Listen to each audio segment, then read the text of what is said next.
Okay, so that's that then. Well, I don't know. We can maybe come back here if necessary, but I just wanted to make sure that we also speak about the situation about stranded Nigerians in the Central African Republic. How's that particular project going? Yeah, you know, when that distress video call was out, and by the way, we have to thank Mr. President because I also saw the video, and it was like, I shouldn't see my people in this situation. So when that video came out, we got in touch immediately with the relevant authorities. Our embassy in Bangui immediately got on the situation. Now, here's the thing: those people, I mean, if you see where they were stranded on Kuyori, you'll be shocked, and you wonder why would anybody go there from Nigeria? They said they were They were in the minors. bush as the pardon? They said they were minors. Well, they claim an agent trafficked them to that area, pretending that they will be minors. And they go there, look, the place is in, I can't even describe it. So for them to even get to Bangui, it took days. As the guy said, 800 and something kilometers. I mean, the car broke down because the roads are very, very, very bad. The place is highly insecure. There's no way you travel from that place to Bangui and not be attacked. Okay. So the security officials of CAR had to escort them. They had to be with them, and I thank them. They were very, very supportive. The car broke down going to get them. The vehicle broke down going back. So it took days. Of course, by the time they got to Bangui, they were disheveled, they were tired. Two of them were very, very sick, but they got into the hands of the embassy in Bangui, and they were very well taken care of. So they needed just to rest a bit. Then plans were on to bring them. So they were trafficked by an agent who said you're going to work with Chinese firm in Bangui. They got there. There was really nothing. And they were stranded in the bush. They were not paid. So after some time, they had to cry out. Now the agent is in Nigeria. He's been identified. What we expect is that he will be prosecuted. And we want to see him. We want to know him. And I believe NAPTIP is going to do that. Now, let's say who he is. Is the trafficker. He's going to probably tell you that, oh, well, they wanted a job, but I got them a job. So what's my offense? So we expect him to be prosecuted, to be, let's all say who he is. But most importantly, is for those guys to come back safely. And hopefully a lesson for all of us that those job promises, a lot of them are fake. When somebody comes to you as an agent and promises you a job, don't take it hook, line, and sinker. Most of the time, particularly anybody promising you a job abroad, and you're not a professional. It's not as if you got an employment letter or something. Even in developed countries like the UK, we've had many cases of they promised them jobs, they got there were no jobs. Wow. And again, where you're running away from, you're going to a worse place than where you're running away from.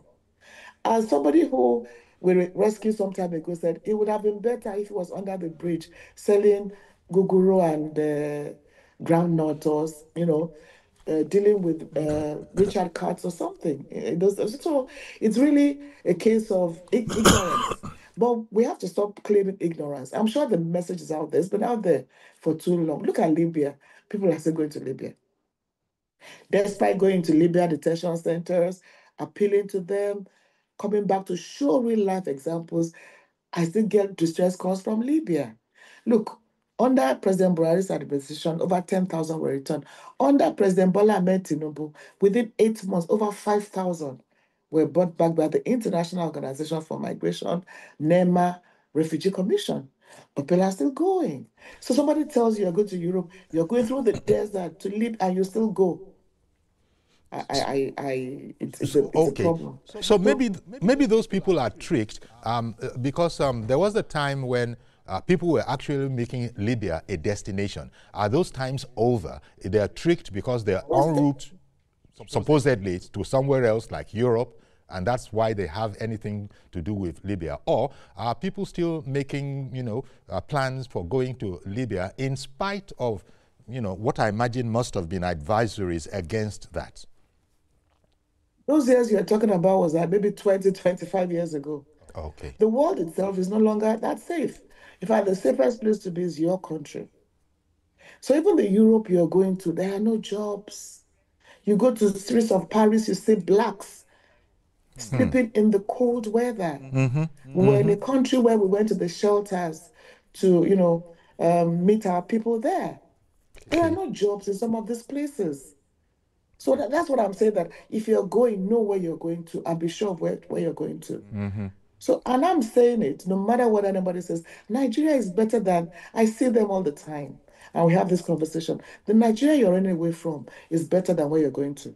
And that is the reality. Even in the so-called developed world, if you are not a regular migrant, if you're an irregular migrant, if you're migrating illegally, you have a big problem. Before, maybe 20-something years ago, you may have survived, you may have, been able to get through something, but not anymore. So go as a legal migrant with your documents. If you're going today, any part of the world as an illegal migrant, the risk is 99.999%.